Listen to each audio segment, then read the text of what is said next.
All right, getting ready. We got a minute and a half to go.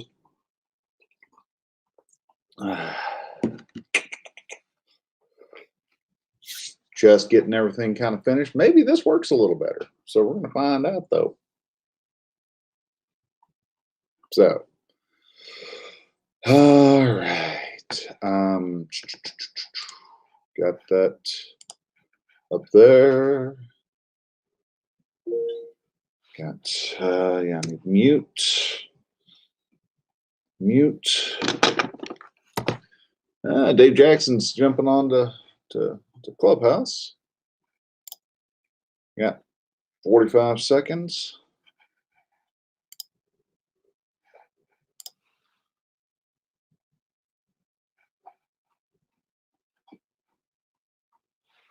And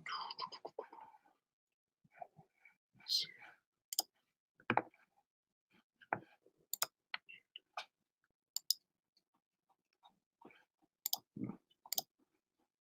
More options.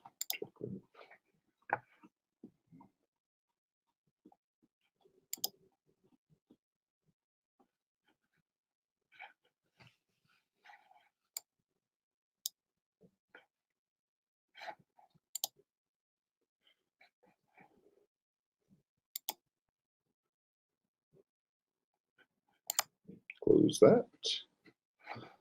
All right. And hey guys, hello. A little better looking this time, I can tell you that for sure. Let's see here. I need to stop that timer. So, all right. Let's close that. So, all right. So, there we go. We are looking a lot better, a little smoother. Gave myself my 15-minute buffer and was able to run stuff at the same time. So, definitely an improvement there. And trying a different camera. Let's see if I can scooch myself forward just a bit more. We'll just scooch right there. Yeah, got the. Oh, there we go. Perfect. Okay. All right, guys. Hello and welcome to the live edition of Relaxed Mel. Been doing this pretty regularly now. Learned completely forgot I had a little bit of a setup and was able to use a completely different camera, a higher quality camera for sure. And wow, my glasses are dirty. So while we're talking, we'll be I'm going to be cleaning my glasses. So, but anyhow, so good to see that we're getting a few small improvements to the setup. That's not bad. It's actually fairly easy. Biggest trick was figuring out what the setting was to turn off the screen overlay for on the camera because I'm using my Canon Vixia for streaming and works really well at the moment. I hope everything audio wise is syncing up. Let's check that. We're gonna make a little bit of a noise here, so hopefully it's not too loud. So anyhow, am I coming through?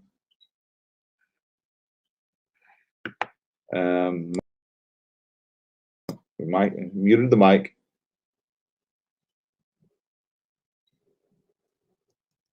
Hello? Uh-oh. Hello?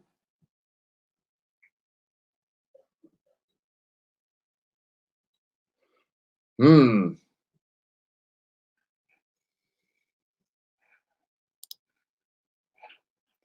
Can you hear me now? Let me try my headphones on real quick. Let me do it this way. Maybe it's something with my computer. Um, there. Oh, come on. Get a profile then. Okay. Y'all are hearing me. And I'm synced up. Good, good, good. So, whatever reason, I'm just not here. Maybe they made a change uh, to the system so that you don't send your stuff your stuff through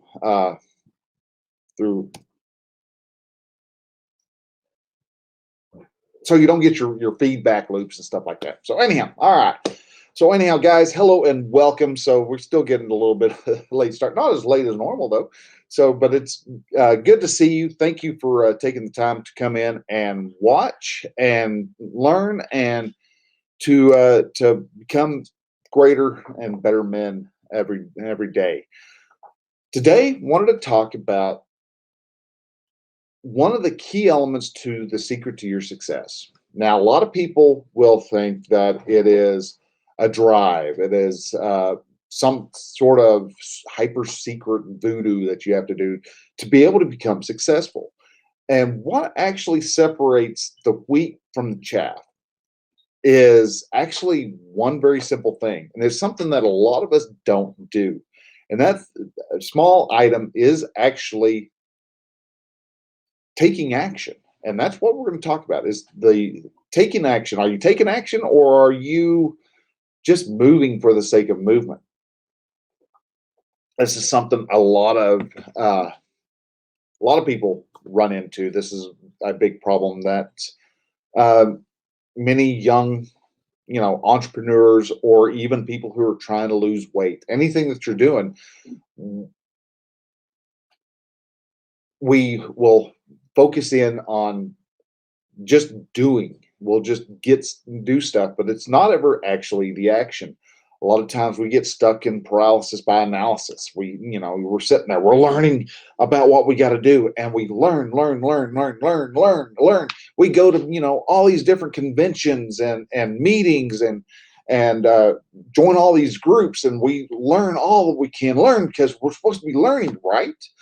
Yet, what happens after we get finished learning? You've read all these books. You've read, a library's worth of business books or parenting books or weight loss books or whatever your goal is that you're wanting to do. You learn them, but do you ever go through the process and actually apply that knowledge? Or as soon as you finish reading a book, do you jump into another book and start reading it? That's actually what is called just being busy. Yeah, I'm busy. I'm busy making sure all this stuff happens. Yet, we a lot of people who are busy never get out of the starting gate because they're too busy spinning their wheels to actually move forward. Make sense? We have, and I'm guilty of this just as much as anybody else. I have, I'm always I feel like I'm getting busy. No, not getting busy, but anyhow, I feel like I'm busy. I'm doing stuff. I'm doing stuff. I'm doing stuff. But what is it going to take for me to actually start uh, getting this business up going and actually making money? Well, there's one action I keep wanting to avoid, and that action is making the ask, taking the time to actually ask a person, hey, you seem like you do pretty good with some coaching. Would you like some coaching? I can coach you, or hey, man, I've got this group. It's called the Brotherhood of Men, and I think it would be absolutely wonderful for you. I think you'd be able to grow a lot and develop the skills that you need to be able to get to that level that you're wanting to do. Maybe you're wanting to lose, 50 pounds. Well, how are you going to do that? Well, we know the basics, but there's other little nuances that you may not know, and other people can help you through that. And so the Brotherhood of Men can actually help you stick to that goal because you're going to be held accountable. A lot of times, yeah, we have to learn to hold ourselves accountable, but we fail that. So when it comes to making goals or starting up a business or start developing a relationship with your kids, whatever it is, as a guy, a lot of times we just do stuff that makes us feel like we're making progress when in all reality, we're not. We're in the same boat we were before.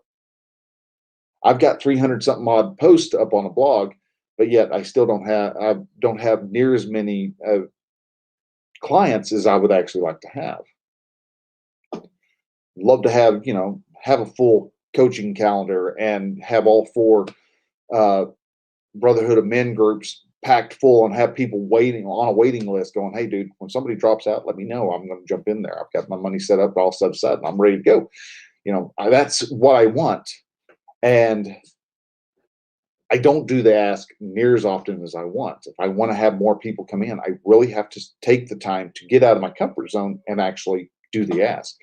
And this is something that a lot of us men suffer from. We want to get it done, but we really don't want to have to do that. We don't want to walk into that mud puddle.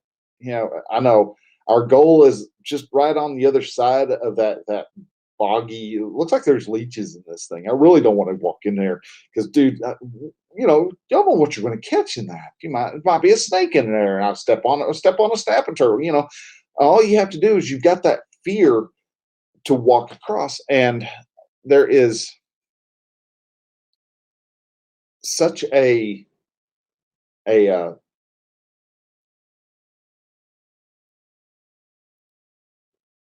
such a large set of excuses that actually that keep you from actually doing just that. It's this wide. It's as wide as my head. It's just a puddle that wide. Okay, I've got a big head, but still, it's just that wide. It's not going to take that many steps to go through that swampy, muddy spot right there to get to the other side, which is on firm ground and is the goal that you want. We make up. Who was that said that?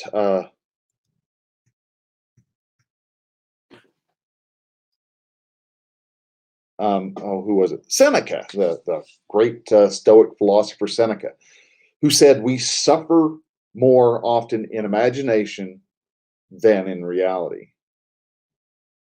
And that's because we make ourselves have such a messed up sense of what's going to happen. We have all these what ifs that happen in our mind that hold us back and keep us from taking that needed action.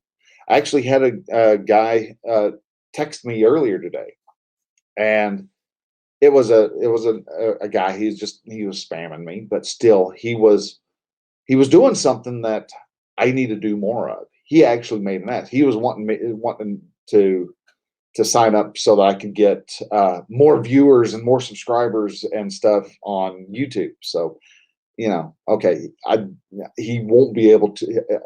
I have a very good idea. I didn't actually get into details with him on what he's doing, but I like the fact that he actually took the time, had the courage to actually do the ask. He stepped out of that comfort zone, went into the ask mode, and actually asked. He got a no from me, but he's going to have a better chance of getting yeses than a lot of us do because of the fact that we actually don't bother making the ask. We don't bother with going, hey, dude, want to get some want some help with that? Hey, I'm doing a little bit of a little graphics design here. Would you like for me to freshen up that logo of yours you've had for the past 5 years? You're going to have people say, no, not really. I kind of like it. My grandson made it for me, and I think it's really cool. Or, you may be a ghostwriter. Somebody who you come across somebody who's actually trying to do some write a book, but he keeps struggling. You may have to take the time to step up and go, hey, man, I know you want to write a book. I would love to help you write this. I'll be a ghostwriter, and this is what my fee is. Love to have you come in. I'd love to team up and let's get this book knocked out. I think we can get it done in 3 months. It's something like that. A lot of times we need to take the time to actually do the ask, and I'm going to be doing that a whole lot more. There's a lot more asking coming in. As a matter of fact, if you're watching this, you're first one to actually hear it. I am fixing to just so that I'm able to make sure I keep my skills fresh and stuff. I want to be able to go off. And if you are seeing this and hearing this, I've got positions open for 20 people who want 3 months of coaching, just doing it for free. Well, not entirely free, but it's free. And the exchange is that if you come across somebody who you see would benefit from coaching, that you mention me, and you have them reach out, and you get a hold and have them get a hold of me. That's all. That's the biggest ask. So you take it, you run off with it, you don't do anything with it. Okay, well, or you take it and you do something with it, and it becomes great. And you see someone else who's trying the same thing, but you don't have the time to sit there and mentor and coach them. Well, you can come over, you can ask him. So there's doing a lot. Going to be doing a lot more of things like that, where I'm just going to start asking people. I'm not even going to worry about the money part of it, because right now I just want to bring people in. I want to start helping people. As I get more people aware of what I'm doing, they're going to be able to, they're going to see, and they're going to grasp, and they're going to ask me instead of having to have me ask them so much. Yeah, I'm still going to be asking. I'm going to be asking a lot more, noticing people who are struggling, and I think I could actually help them. Start actually taking the time and asking them, instead of listening to the Mr. Imposter in the background who's just loves to whisper in my ear. The same guy, same little monster that loves to hangs out in the back of your head and tells you that you're not good enough. You don't know what you're talking about. You haven't done anything great. Why would you be accepted to go speak at TEDx? There's those little thoughts that jumping around in our head. And so because of that, we have to take the imposter, throw a ball gag on him, throw him in the corner, tell him to shut up, and as I've heard it said, gird your loins, get yourself ready for battle, and get out and actually do those asks. If you want success, you have to do the asks. The more asks you have, you're going to have more no's, and those no's don't do anything. And I'm going to be talking about next week the power of words. So if you want to know whether or not words actually have power or not, we'll be talking about that next week. So with that, guys, I'm going to go ahead and I'm going to let you go. Just a nice little short conversation today. Take the time to ask. What is it that you want to do? What is it that you're wanting to accomplish? Are you still just sitting there, just going, okay, I've got everything. What's not in place? Bet you dollars and donuts that one thing that you really know you need to do, but you always avoid. It's like, I'm not ready for that. That's what you're needing to do. If you're asking yourself questions and you're trying to figure out what's holding you back, you come across something and you say, yeah, that's what I need to do, but I don't have the money for it. But I can't do this. I know coaching is something I need, but why I'm not successful enough. That everything that follows that but, when you hear something and your mind clicks in and goes, hey, yeah, you need to do that, and you throw in a but, everything after that but, trust me on this, is fear. It's fear talking. Now we hear fear and we're like, oh my God, we're thinking, Freddy Krueger's coming after us, or we're being chased by Jason Voorhees. We've got some actual monster come along, and he's fixing to grab us, and we're scared to death. We got an intruder in the house, or whatever it is. When we have that's a type of fear, but we also have fear of the unknown. That's that suffering because of our imagination, as opposed to what we're actually suffering from reality. So, guys, y'all have a great rest of the week. Start figuring out what type of actions you need to take. And when you get finished, actually making your plans, take the time to actually execute. Use that compass of fear. Use fear as a compass, and just when you come across something you're really scared to death that you're of doing that one thing, that's probably the step that you really need to take. Coming around, asking people. For me, that's where my Geiger counter of fear just starts clicking right along, and so it when that happens, I know that's really where I need to go. How do I breach that veil? It's just a thin veil of fear. And once you pierce that veil and you get to the other side, everything becomes so much better, so much nicer, and so much more incredible. So, guys, with that, I'm going to let you go. Thanks a lot for watching. Catch you later. See you next Saturday about this time again. I think I like this 9:30 time. So, guys, talk to you then. Bye.